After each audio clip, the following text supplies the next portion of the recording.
মানুষ তোমার সফলতায় হাততালি দেবে, এটা ঠিক।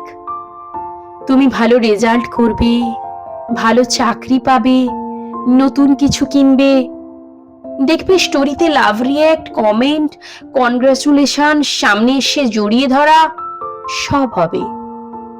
কিন্তু বিশ্বাস করো, খুব কম মানুষই মন থেকে খুশি হবে। বেশিরভাগ মানুষ তোমার হাসি মুখটা দেখবে আর ভেতরে ভেতরে একটা আগুন জ্বলবে। তারা ভাববে, ও পারলো, আমি কেন পারলাম না? ওর তো এত কিছু ছিল না, তাহলে ও কিভাবে? এই প্রশ্নগুলো তাদের খুশি হতে দেবে না। তারা তোমার সামনে প্রশংসা করবে, পেছনে গিয়ে তোমার সফলতার কারণ খুঁজবে। ভাগ্য, চেহারা, টাকা, যে কোনো একটা ট্যাগ লাগিয়ে তোমার পরিশ্রমটাকে ঠিক ছোট করে দেবে।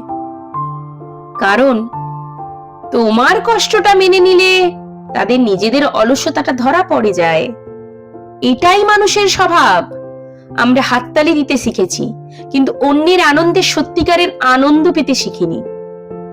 তাই সফল হলে ভিড় বাড়বে, কিন্তু আপন মানুষ চিনবে। যারা তোমার হাসির আড়ালে তোমার রাত জাগা দেখেছে, যারা তোমার ব্যর্থতার সময়ও পাশে ছিল, শুধু তারাই তোমার সফলতায় চোখে জল নিয়ে হাসবে। বাকিরা শুধু হাততালি দেবে, মন থেকে নয়, শব্দের জন্য।